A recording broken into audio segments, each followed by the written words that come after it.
Hey, what's up you guys? Welcome back to my channel. If you're new here, my name is Mackie and I hope you're all having a great day today. We are on day number 24 of 31 days of Halloween. And so tonight is a very special night because me and Kelsey are co-hosting the Halloween party for the Real Hauntings podcast.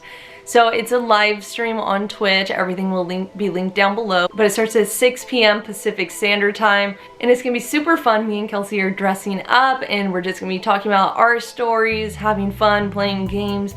And then we're going to have some special guests come on to tell their stories.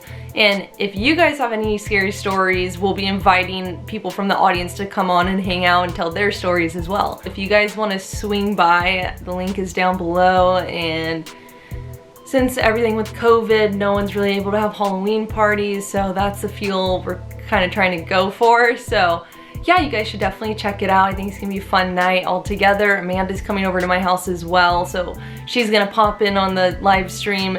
And the main reason she's coming over is because we're gonna try to get the bad spirit out of my house tonight. So that's gonna be a crazy experience. I'm kind of nervous for that tonight, but it needs to be done. I know most of you guys were expecting the hotel video to come out today, but honestly, there is so much footage and so much stuff that went on. One day just wasn't enough to edit this whole thing. I want to make sure it's right and I don't miss anything and I don't want to be rushed on it. So I'm going to take maybe one more day or two to edit it and make sure it's really good. And yeah, so that's why I'm making this video today. But that video will be out by October 26th at the absolute latest. So just stay tuned for that, and I'm sorry again, but we were there from like 4 p.m. until 1 p.m. the next day, and from 6 p.m.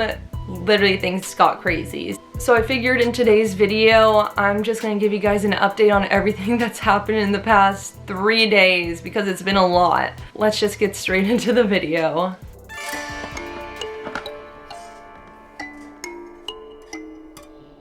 Okay, so we're gonna start out with Samantha.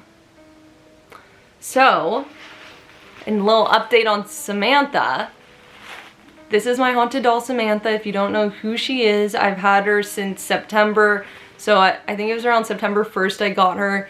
So it hasn't been that long. Someone sent her to me anonymously. I still have no idea who sent it, or I don't even really know her story. The only thing they ever sent with her is what she does for you. She apparently protects and is there to cheer you up, that kind of stuff. So I don't know anything about her still. But I did know that she's a girl named Samantha. That's all I pretty much knew. So Samantha, ever since she got here, she's been a joy to have around the house in a way. She hasn't caused any problems or anything. She's actually very friendly and I don't mind having her here whatsoever. If you would have asked me that a month ago when I got her, I would have said, no, I want her out of here. I don't want anything to do with it. But I've grown to love her. So now she's welcome to stay here as long as she wants because I think she does protect me and look out for me. Which brings me to the next topic. I know that because when Amanda was here, if you didn't know, Amanda's a medium. She came to my house about a month ago and it was a crazy video. You can go watch that. But she came over and saw Samantha, and the first thing she said is, Samantha's a man.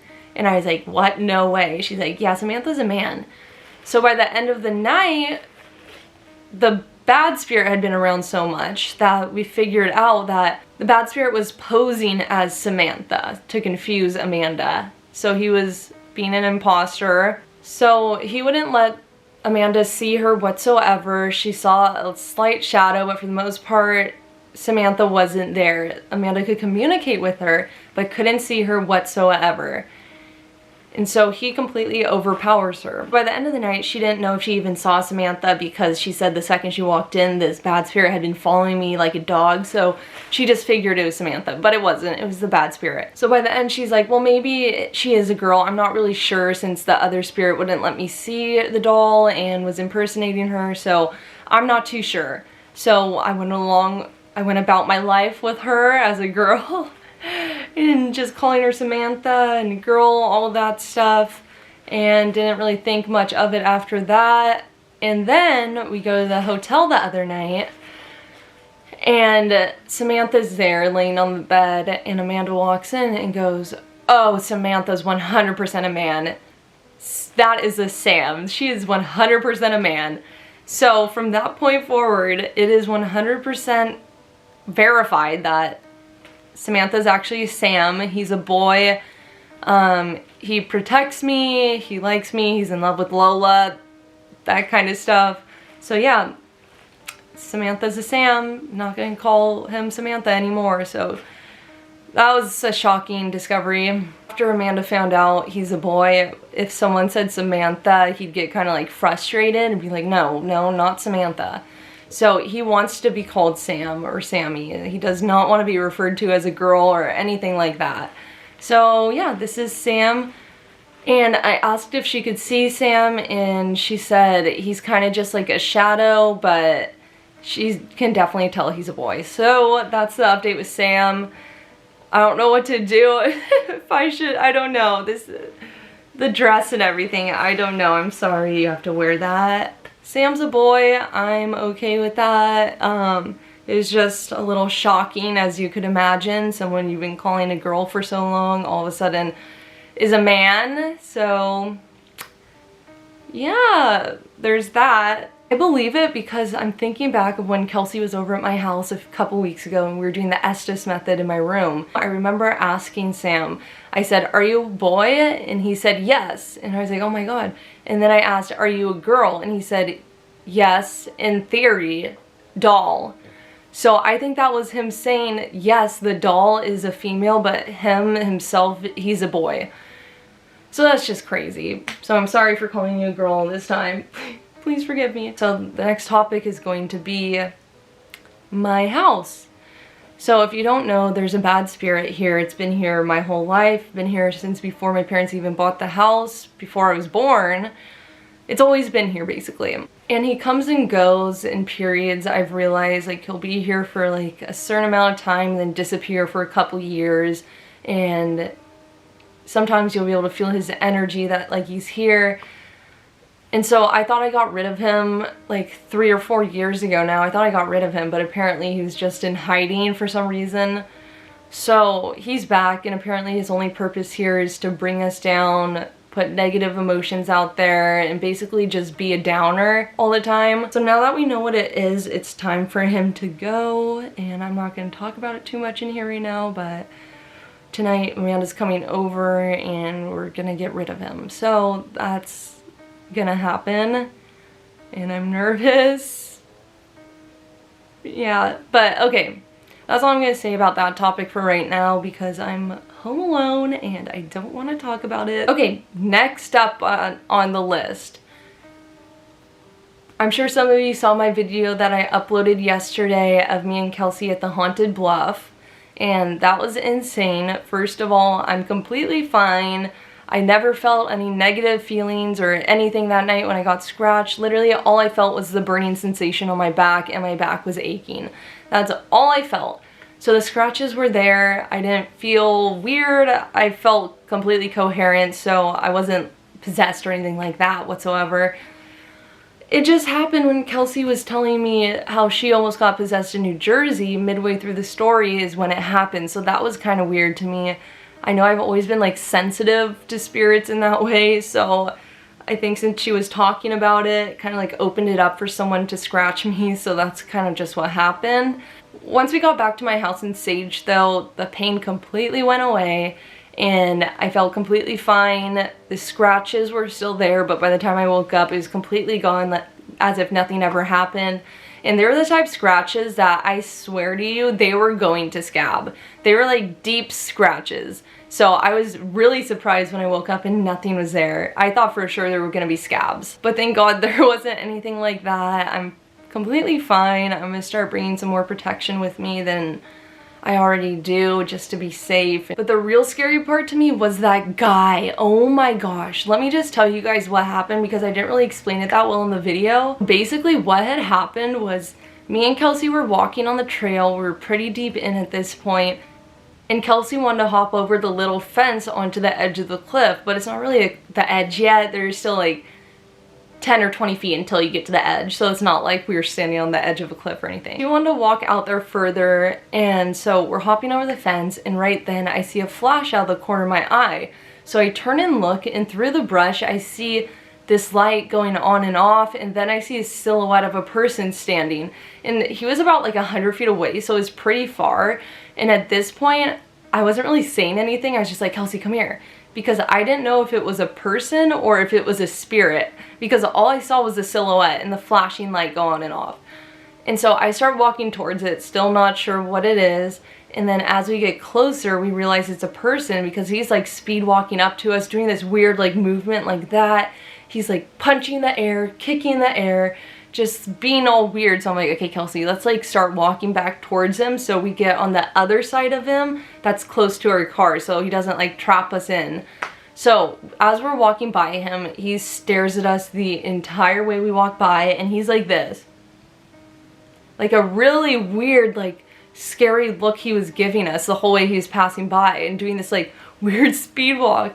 And he's wearing an all black hoodie, black pants, black shoes with the hood on. And so right as he passes by, me and Kelsey both look back at him, and he looks back at us. So then we look back again, and he looks back again, and he keeps going. We're walking in opposite directions, and every time we turn around, he just so happens to be staring at us.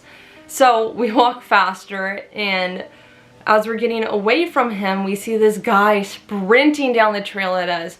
And we both thought, oh gosh, like, this guy is with him. He's the one who swoops in and takes us. And as he gets closer, he's like, have you guys seen the owls? And we're like, what? He's like, the owls, they're everywhere.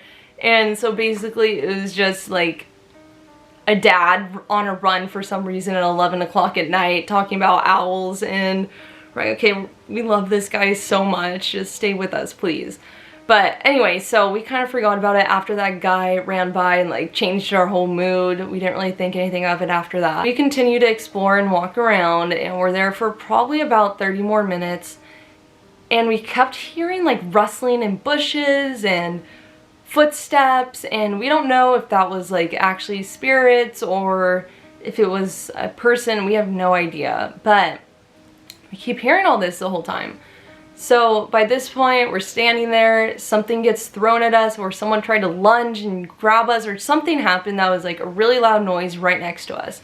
So we start running, and we kind of stopped recording there and kept walking back on the trail. It was still about a 5-minute hike back to the car. So we're walking back to the car, everything's fine, and then this is when I get scratched. We're almost back to the car, and Kelsey's telling me the possession story. I get scratched. We stand there for about 5 minutes just freaking out, not knowing what to do. So we decided to walk back to the car, and we get to Kelsey's car, and she's standing there digging through her backpack looking for her keys. And right then this car comes speeding down this neighborhood street. It's a neighborhood, so he's speeding at least, like, I'm not even kidding, he's at least going 50 down the street. And we see him coming, and we're like, whoa, what is that guy doing?